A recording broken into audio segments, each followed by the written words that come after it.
Toda tu vida te enseñaron a ser como Jesús, a imitarlo, a preguntarte, frente a cada decisión difícil, ¿qué haría Él en tu lugar?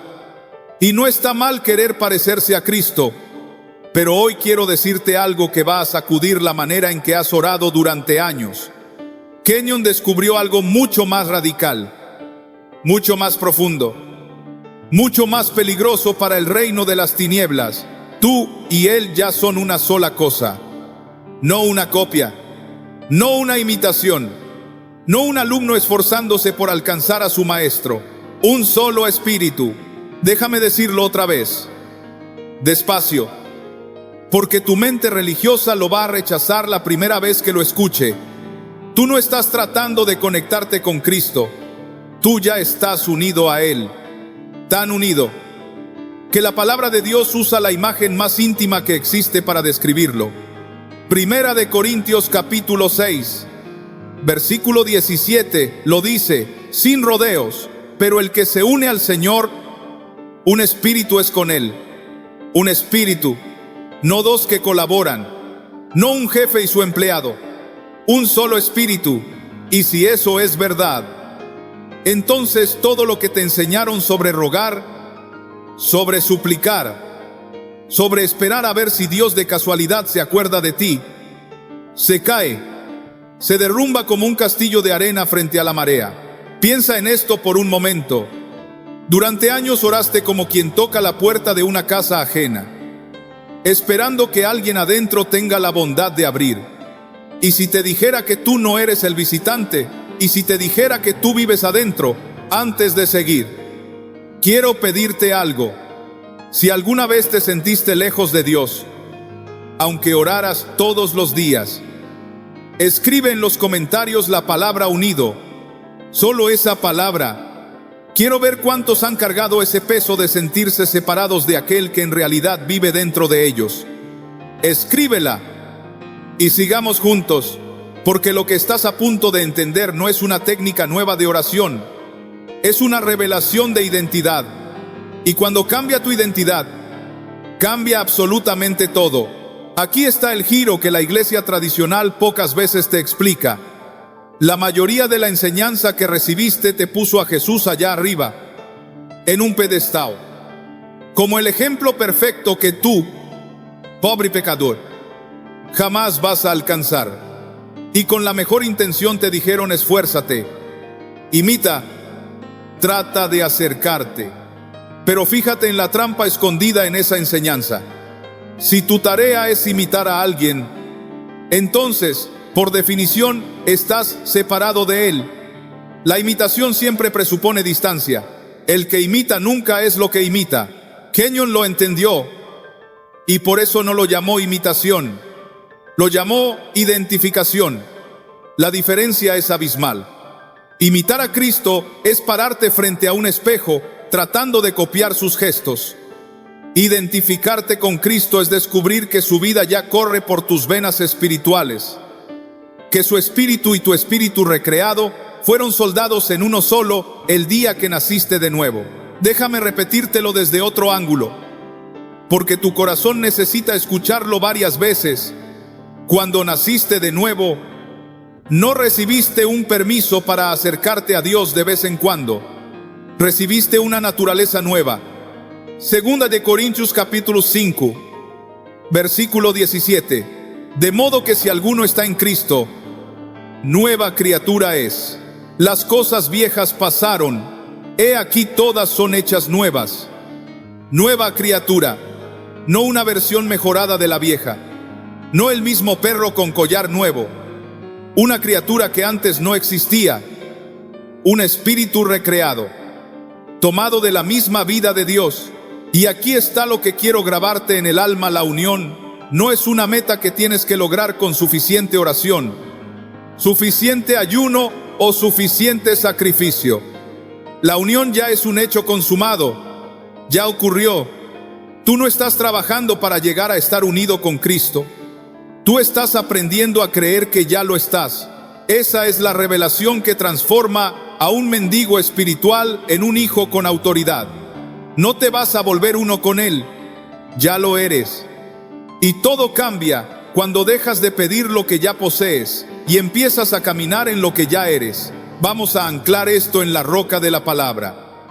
Porque una revelación sin fundamento bíblico es solo emoción pasajera. Y yo no vine a emocionarte, vine a edificarte. Regresemos a 1 Corintios capítulo 6, versículo 17. Pero el que se une al Señor, un espíritu es con él. Mira el contexto, porque el contexto es demoledor. Pablo está hablando en ese pasaje sobre la unión del cuerpo, sobre cómo el que se une a una ramera se hace un cuerpo con ella. Y entonces, para contrastar, dice que el que se une al Señor se hace un espíritu con él. ¿Entiendes la fuerza de esa comparación? Pablo está usando la unión más íntima que dos seres humanos pueden tener para decirte que tu unión con Cristo es todavía más profunda. Porque no es de carne, es de espíritu. Es la unión más total que existe en todo el universo. Ahora ve a Gálatas capítulo 2, versículo 20, y escucha a Pablo describir su propia vida con esta misma revelación. Con Cristo estoy juntamente crucificado, y ya no vivo yo, mas vive Cristo en mí, y lo que ahora vivo en la carne, lo vivo en la fe del Hijo de Dios, el cual me amó y se entregó a sí mismo por mí. Detente en esas 4 palabras, ya no vivo yo. Pablo no dijo, estoy imitando a Cristo lo mejor que puedo. Pablo dijo, yo morí, y ahora el que vive soy yo, pero es Cristo en mí. Esa es la conciencia de un hombre que sabe que es un solo espíritu con su Señor. No dos vidas paralelas, una sola vida compartida. Y por si alguien piensa que esto era un privilegio exclusivo del apóstol Pablo, escucha lo que el mismo Jesús pidió por ti la noche antes de morir. Juan capítulo 17, versículo 21. Orando al Padre para que todos sean uno, como tú, oh Padre, en mí, y yo en ti, que también ellos sean uno en nosotros. Léelo despacio. Jesús no oró para que fuéramos parecidos a Él. Oró para que fuéramos uno con Él, con la misma clase de unión que Él tiene con el Padre. Y unos versículos después, en el versículo 23, lo remacha yo en ellos, y tú en mí, para que sean perfectos en unidad, no trabajando hacia la unidad, ya perfeccionados en ella, por la obra terminada de la cruz. Piénsalo bien, la oración de Jesús no puede quedar sin respuesta. Si el Hijo de Dios pidió que tú fueras uno con Él, y el Padre siempre escucha al Hijo, entonces esa unión no es una posibilidad remota que depende de tu desempeño. Es un hecho garantizado por el cielo mismo. Lo que tú ves como distancia es solo una mentira que aprendiste a creer. La palabra ya declaró la verdad, un espíritu con Él, y todavía hay más. Jesús mismo se dio una imagen para que nunca olvidaras esta unión. Juan capítulo 15, versículo 5, yo soy la vid, vosotros los pámpanos, el que permanece en mí, y yo en él. Este lleva mucho fruto, porque separados de mí nada podéis hacer. La rama no imita a la vid, la rama comparte la misma savia, la misma vida, la misma corriente que sube desde la raíz. No hay dos vidas en una planta sana, hay una sola vida que fluye desde el tronco hasta la última hoja. Así es tu unión con Cristo. No eres una rama que trata de parecerse al árbol, eres una rama que lleva la misma vida del árbol corriendo por dentro. Ahora quiero llevarte más hondo a un detalle que se pierde por completo cuando leemos solo en español y que le da un peso todavía mayor a todo lo que hemos dicho. Esa palabra, sein, que aparece en 1 Corintios capítulo 6, versículo 17, en el griego original es la palabra kolao, y kolao no significa simplemente acercarse o juntarse un rato. Colao significa pegar, encolar, soldar, cementar dos cosas hasta que se vuelven imposibles de separar. Es la palabra que usaría un carpintero para describir dos tablas encoladas que ya no se pueden despegar sin romper la madera. Es la palabra para dos metales fundidos por el fuego hasta convertirse en una sola pieza. ¿Entiendes lo que el Espíritu Santo está diciendo a través de Pablo? No dice que tú y Cristo son dos que se dan la mano. Dice que fueron soldados, fundidos, encolados en un solo espíritu, de tal manera que ya no existe una línea donde termina Él y empiezas tú. El fuego del nuevo nacimiento fundió tu espíritu recreado con el suyo, y lo que el fuego de Dios unió, ningún demonio del infierno lo puede separar. Y hay algo más que la historia nos ayuda a ver. En el mundo antiguo, cuando dos personas hacían un pacto de sangre, se cortaban la mano y mezclaban su sangre, y desde ese momento se consideraban una sola vida. Lo que era de uno era del otro. Las deudas de uno eran las deudas del otro. Los enemigos de uno eran los enemigos del otro. La fuerza de uno respaldaba al otro. Ese es exactamente el lenguaje del pacto que Dios usa contigo. La sangre de Jesús no fue solo el precio de tu perdón. Fue la sangre de un pacto que te hizo uno con Él. Sus recursos son tus recursos. Su victoria es tu victoria. Su justicia es tu justicia. Su salud es tu salud. Por eso Kenyon enseñaba que el creyente promedio vive derrotado, no porque le falte poder, sino porque ignora quién es. Él lo decía más o menos así: el problema no es que Dios no haya dado, el problema es que el hijo no sabe lo que ya posee. Un heredero que no sabe que heredó vive como un mendigo, aunque tenga una fortuna a su nombre. Y el diablo no le teme a tu religión, le teme al día en que descubras que eres un solo espíritu con el vencedor. Ese conocimiento, esa revelación de identidad, es precisamente lo que el infierno más quiere esconderte. Porque el día que lo entiendas, dejarás de mendigar en la puerta y empezarás a gobernar desde adentro de la casa. Déjame pintarte esto para que no se te olvide nunca.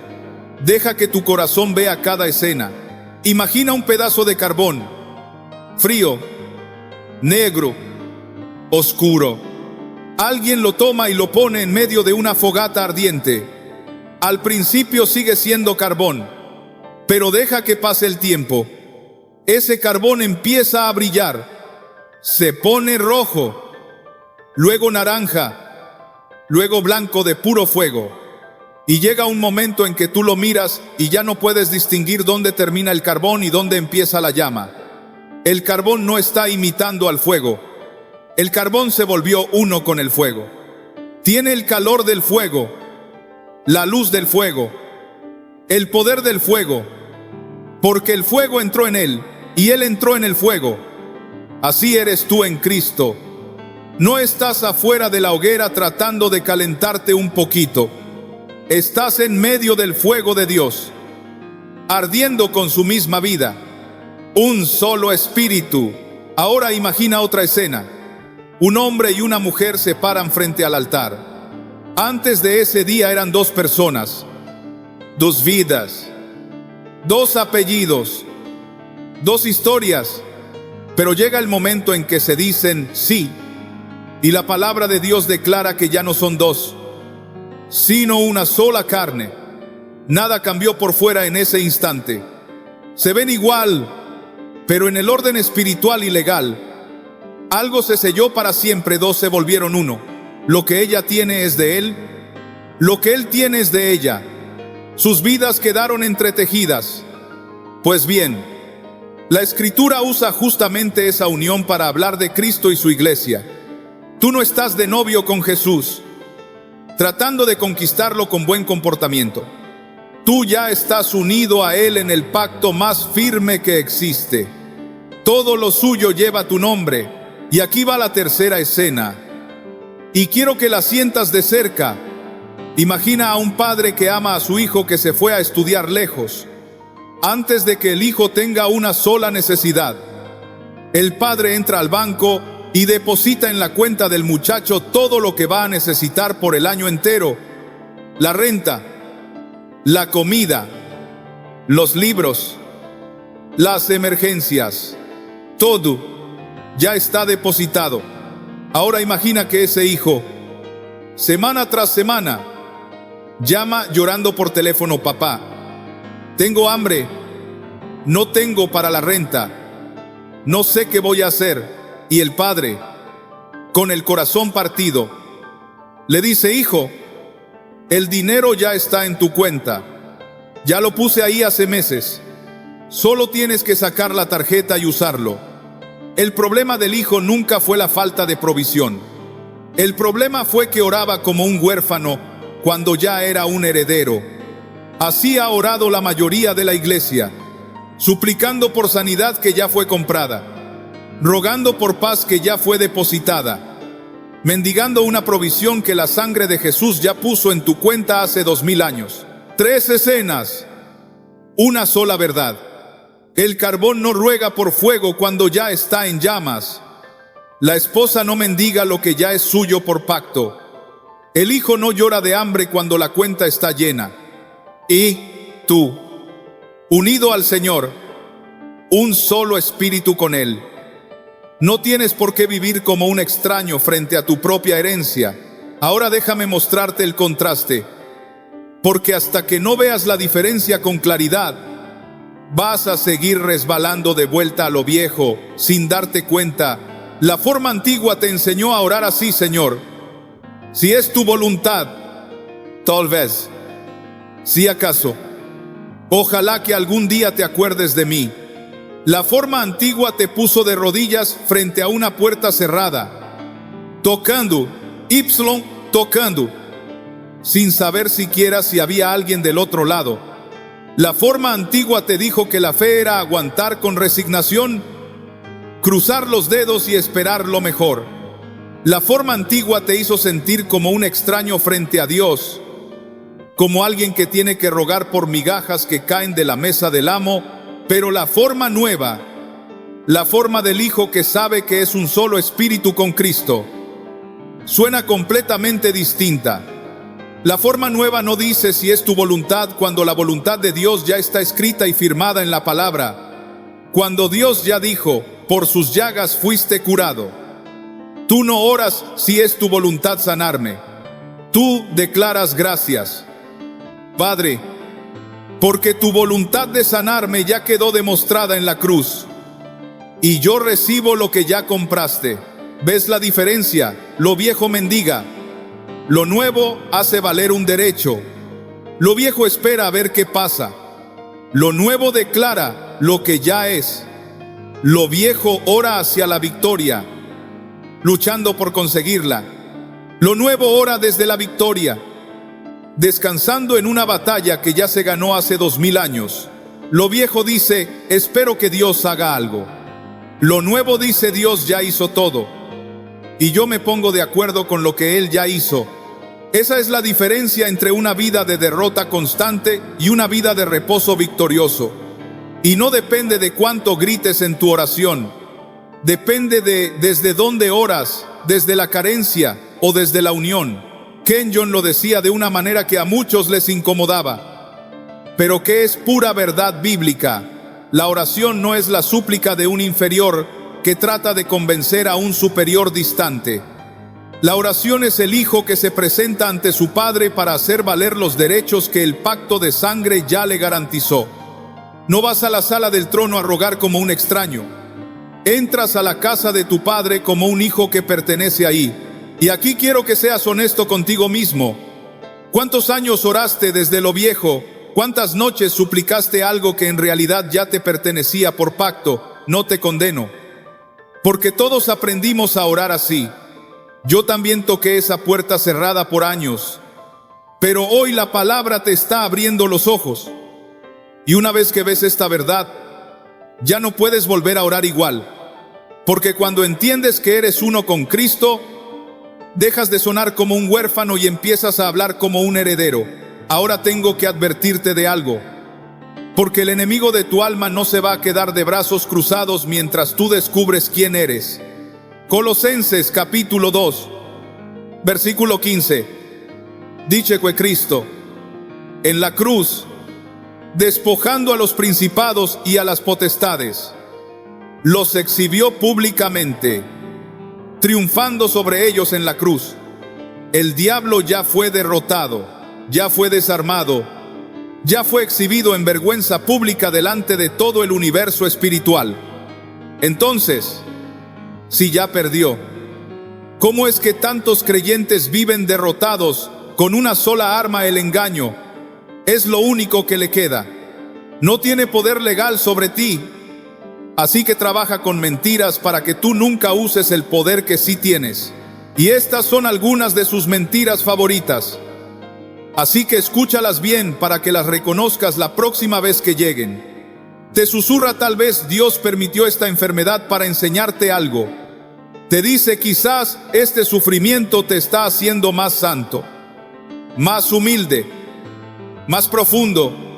Te insinúa: a lo mejor no es la voluntad de Dios sanarte, bendecirte, levantarte. Suena espiritual, suena hasta piadoso, pero es una mentira disfrazada de teología, y su único propósito es mantenerte pasivo, resignado y quieto, para que nunca hagas valer lo que la sangre ya compró. Derribemos esas mentiras con la palabra. Dios te enseña por medio de la enfermedad. Entonces Jesús desobedeció al Padre cada vez que sanó a alguien, porque les quitó la supuesta lección. Eso es absurdo. Jesús sanó a todos los que vinieron a Él, sin excepción. Y Él mismo dijo que el que lo había visto a Él había visto al Padre. Jesús es la voluntad de Dios con piel y hueso. Y Jesús nunca puso una enfermedad sobre nadie. Nunca. Al contrario, la palabra dice que Él anduvo haciendo bienes y sanando a todos los oprimidos por el diablo. Fíjate de dónde venía la opresión del diablo, no de Dios. Ahora bien, tengo que ser honesto contigo. Cuando empieces a caminar en esta verdad, tus síntomas van a gritar lo contrario. El dolor te va a decir que nada cambió. La cuenta del banco te va a decir que sigues igual.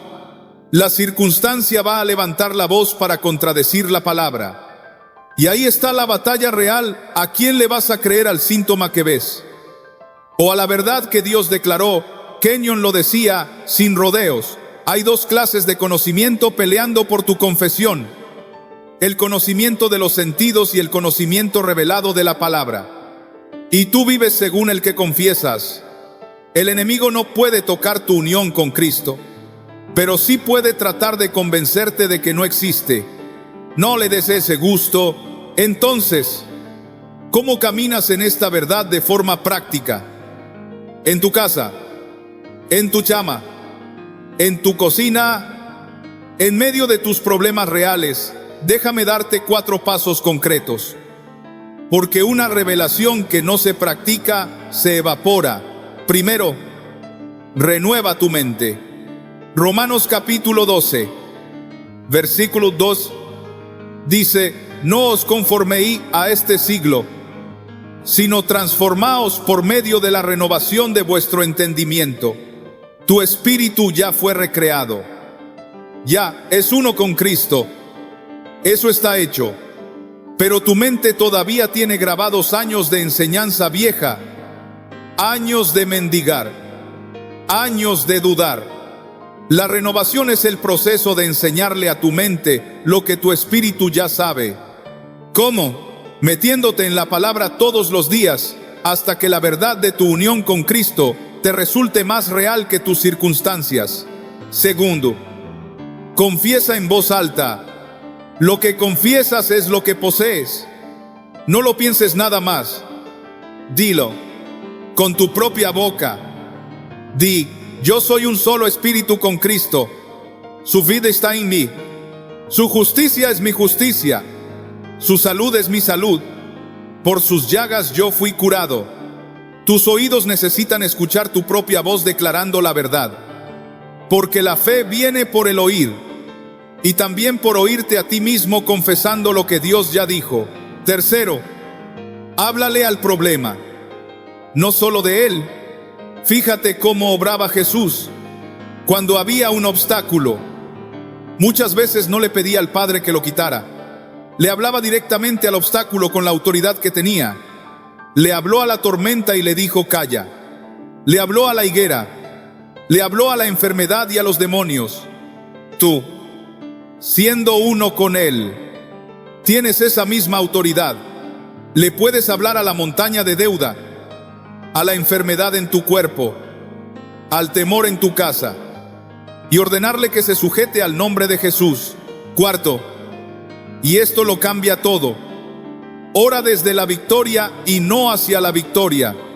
No ores como quien está tratando desesperadamente de conseguir algo que le falta. Ora como quien ya recibió y ahora solo da gracias y toma posesión. Empieza tus oraciones no con Señor, por favor, dame, sino con Padre, gracias porque ya me diste. Ese cambio de la súplica a la acción de gracias es el cambio de un mendigo a un hijo.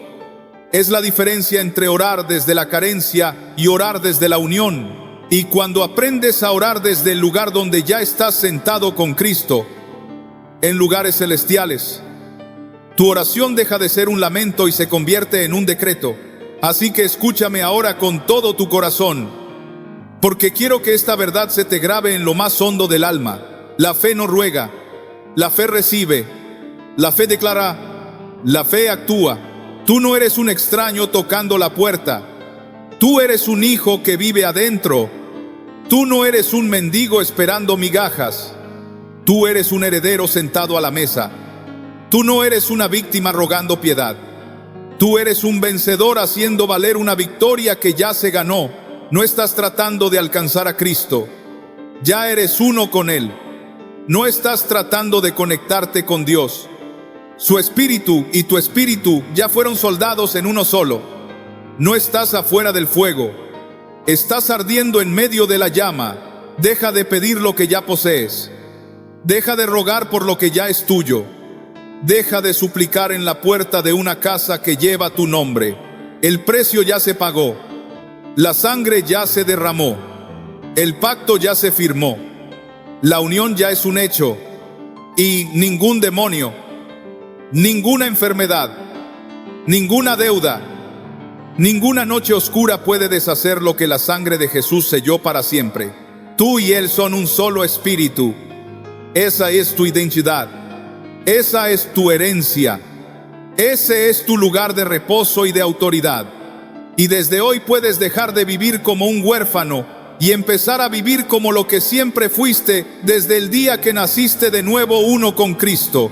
Pero déjame dejarte con una pregunta que quizás nunca te habías hecho y que va a abrir la próxima puerta en este camino. Si de verdad eres un solo espíritu con Cristo, si su vida y la tuya ya son una sola, entonces, ¿por qué todavía hay días en que no lo sientes? ¿Por qué a veces te sientes tan lejos, tan solo, tan derrotado? Si la palabra dice que ya eres uno con Él, ¿será que la unión depende de lo que sientes? ¿O hay un lugar donde tú vives que es más real que tus emociones? Un lugar donde ya estás sentado y desde el cual todo se ve distinto. Ahí está la clave que casi nadie te explica.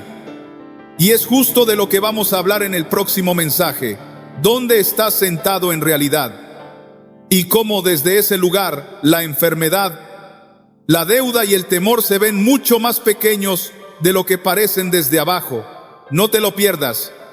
Suscríbete y quédate cerca, porque esta revelación apenas está comenzando a abrirse. Si esto tocó tu corazón, escribe amén en los comentarios, para que el cielo y esta comunidad sepan que estás de acuerdo con lo que Dios ya declaró sobre ti. Y comparte este mensaje con alguien que lo necesita, con esa persona que hoy está orando como un huérfano sin saber que ya es un heredero. Tal vez tú seas quien le abra los ojos a la verdad que puede cambiar el resto de su vida. Recuérdalo siempre, tú y Cristo son un solo espíritu. Camina en eso y nada volverá a ser igual.